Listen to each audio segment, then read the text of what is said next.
60년. 사람 한 명이 태어나서 환갑을 맞을 때까지의 시간입니다. 그런데 이 긴 시간 동안 한 번도 의심하지 않았던 친구가 하루아침에 당신을 거지로 만들었다면 믿을 수 있겠습니까? 오늘 여러분께 들려드릴 이야기는 믿기 어려운 진실입니다. 72세 이순자 할머니의 절규가 아직도 귓가에 맴돕니다. 영희야, 왜 그랬어? 60년 동안 내가 널 얼마나 믿고 살았는데. 법정에서 울부짖던 그 목소리 속에는 배신감보다도 더 깊은 절망이 담겨 있었습니다. 60년 우정이라는 이름으로 포장된 치밀한 사기극. 그 피해 규모는 무려 100억 원. 피해자는 47명의 노인들. 그리고 그 모든 것의 중심에 있던 한 여자의 이야기. 지금부터 여러분과 함께 믿을 수 없는 현실을 마주해 보겠습니다. 서울 강남구 한 아파트 단지, 이른 아침. 벤치에 앉아있는 두 할머니가 보입니다. 이순자 할머니 72세, 김영희 할머니 74세. 두 분은 어린 시절 같은 동네에서 자란 중마고우였습니다. 이순자 할머니가 시집을 올 때 친구와 가까이 살고 싶다는 이유로 이 동네를 택했을 정도로 각별한 사이였죠. 우리 둘이 언제부터 친했는지 기억도 안 나네. 이순자 할머니가 웃으며 말했습니다. 그러게 시집 올 때도 너 때문에 이 동네로 왔잖아. 김영희 할머니가 대답했습니다. 60년이라는 세월. 그 긴 시간 동안 두 사람은 기쁨과 슬픔을 함께 나누었습니다. 결혼과 출산, 육아와 시집살이의 고충들. 남편을 하늘나라로 먼저 보내는 아픔까지도 함께 견뎌냈죠. 하지만 최근 몇 달 사이 뭔가 달라진 점이 있었습니다. 김영희 할머니의 차림새가 눈에 띄게 화려해진 것입니다. 명품 가방, 고급스러운 옷차림. 평범한 연금 생활을 하는 할머니치고는 다소 부담스러워 보일 정도였죠. 영희야, 그 가방 새로 샤구나? 꽤 비싸 보이는데? 이순자 할머니가 물었습니다. 아, 이거? 우연히 싸게 구할 기회가 있어서. 김영희 할머니는 대수롭지 않다는 듯 대답했습니다. 그리고 또 하나 이상한 점. 김영희 할머니는 요즘 들어 유독 바쁘다며 먼저 자리를 뜨는 일이 잦았습니다. 순자야, 나 급한 일이 있어서 먼저 갈게. 벌써? 오늘 뭐 특별한 일 있어? 아니, 그냥 병원에 가야 해서. 순수한 이순자 할머니는 전혀 의심하지 않았습니다. 60년 동안 한 번도 자신을 속인 적 없는 친구를 어떻게 의심할 수 있었겠습니까? 하지만 김영희 할머니에게는 친구도 모르는 비밀이 있었습니다. 며칠 후 이순자 할머니에게 놀라운 제안이 들어왔습니다. 평소와 달리 집으로 직접 찾아온 김영희 할머니가 꺼낸 이야기였습니다. 순자 언니, 좋은 소식이 있어요. 무슨 소식? 제가 부동산 일을 좀 하게 됐는데 언니도 함께 해보시지 않을래요? 이순자 할머니는 당황했습니다. 갑작스러운 제안이었거든요. 부동산이라니? 영희야, 우리가 무슨 부동산을. 하지만 김영희 할머니의 설명은 너무나 그럴듯했습니다. 요즘 정부에서 시니어들을 위한 부동산 투자 상품을 장려하고 있어요. 수익률도 정말 좋다고 하더라고요. 제가 아는 전문가한테 들은 이야기인데. 김영희 할머니는 차분하게 설명했습니다. 안전하고 확실한 투자라고 정부에서 보증하는 사업이라고 했습니다. 그런데 돈은? 걱정 마세요. 제가 다 알아볼 테니까 언니는 이름만 빌려주시면 돼요. 수익이 나면 반반씩 나누고요. 이순자 할머니는 망설였습니다. 하지만 60년 동안 한 번도 자신을 속이지 않았던 친구의 말을 어떻게 의심할 수 있었겠습니까? 영희야, 정말 괜찮은 거야? 언니, 저를 믿으세요. 제가 언제 언니를 속인 적 있나요? 그렇게 시작된 부동산 투자. 처음에는 정말로 수익이 들어왔습니다. 한 달 후, 김영희 할머니가 가져온 현금 봉투를 보며 이순자 할머니는 놀랐습니다. 언니, 벌써 500만 원이 들어왔어요. 정말? 이렇게 쉽게? 그러게요. 제가 처음엔 반신반의했는데 진짜 대박이에요. 하지만 김영희 할머니의 제안은 거기서 끝나지 않았습니다.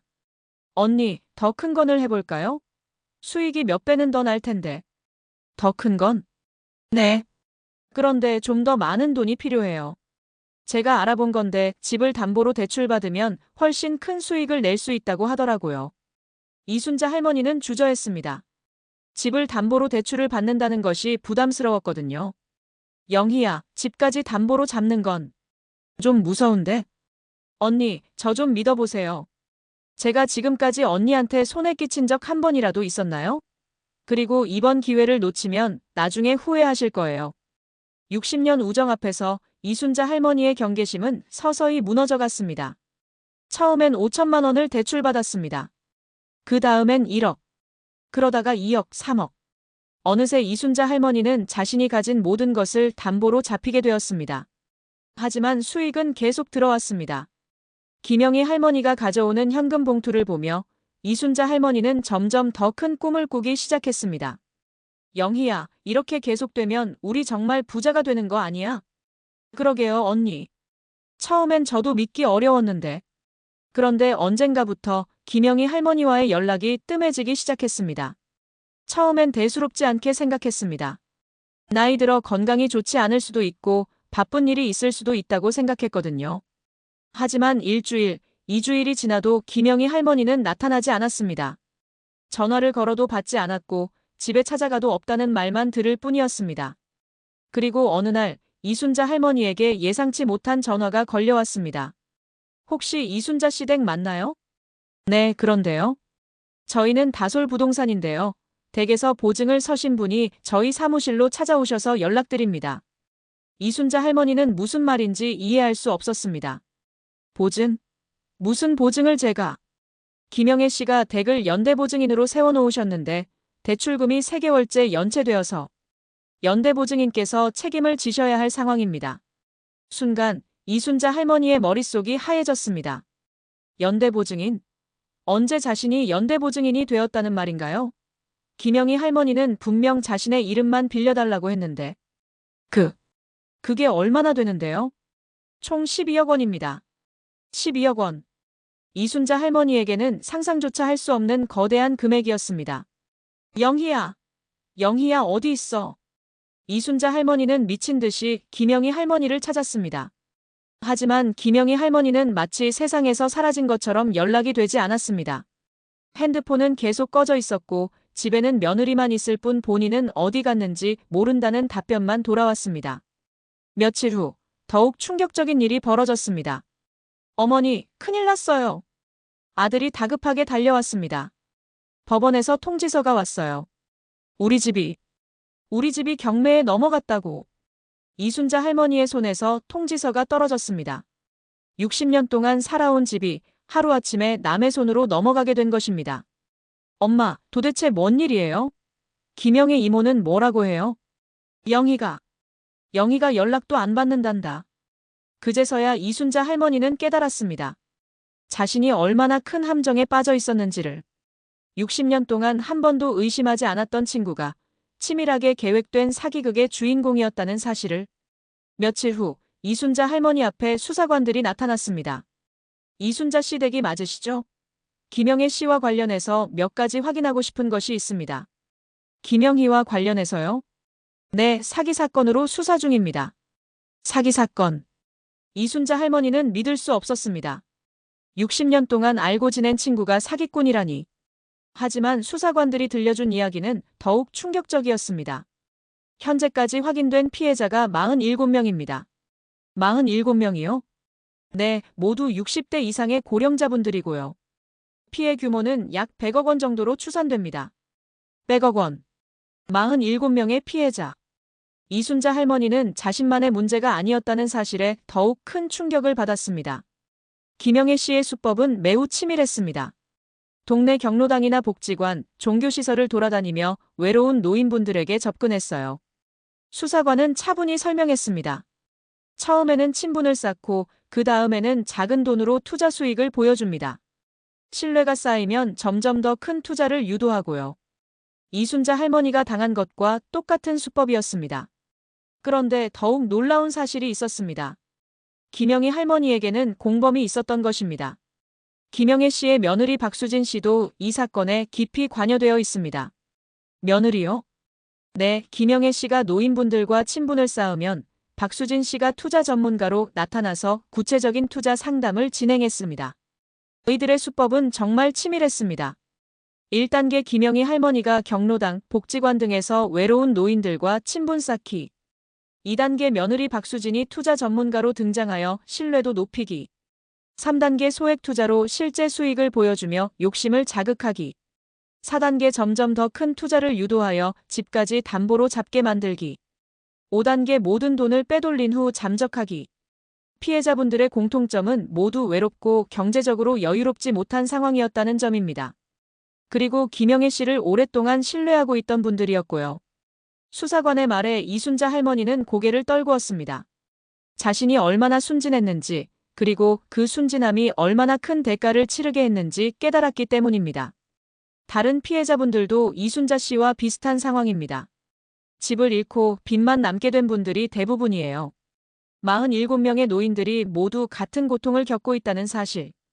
그것은 이순자 할머니에게 더욱 큰 절망감을 안겨주었습니다. 드디어 김영희 할머니가 체포되었습니다. 숨어있던 곳은 제주도의 고급 펜션이었습니다. 피해자들에게서 받은 돈으로 구입한 곳이었죠. 김영애 씨, 특정경제범죄 가중처벌법상 사기 혐의로 체포합니다. 저는 아무것도 안 했어요. 이건 오해입니다. 하지만 증거는 명확했습니다. 피해자들에게서 받은 돈으로 고급 외제차를 사고 펜션과 아파트를 여러 채 구입하는 등 사치스러운 생활을 해왔던 모든 정황이 드러났거든요. 며느리 박수진 씨도 함께 검거되었습니다. 그녀 역시 이 사기극에서 핵심적인 역할을 담당했던 것이 밝혀졌습니다. 몇 달 후 법정에서 김영희 할머니와 이순자 할머니가 마주했습니다. 60년 우정이 끝나는 순간이었습니다. 김영희 할머니는 피고인석에서 고개를 들지 못했습니다. 반면 이순자 할머니는 방청석에서 그 모습을 지켜봤습니다. 재판장에서 김영희 할머니가 마침내 입을 열었습니다. 처음에는 정말 순자 언니를 도우려고 했어요. 떨리는 목소리였습니다. 제 말을 믿어주는 순자 언니를 보면서 처음엔 정말 좋은 투자처를 소개해드리려고 했어요. 그런데 점점 욕심이 생겼어요. 피고인이 계획적으로 47명의 노인을 대상으로 한 사기 행위는 매우 중대한 범죄입니다. 판사의 목소리는 엄숙했습니다. 특히 피해자들이 모두 고령자라는 점, 그리고 피고인과의 개인적 신뢰관계를 악용했다는 점에서 죄질이 매우 불량합니다. 최종 판결이 내려졌습니다. 피고인 김영희는 징역 8년, 피고인 박수진은 징역 5년에 처한다.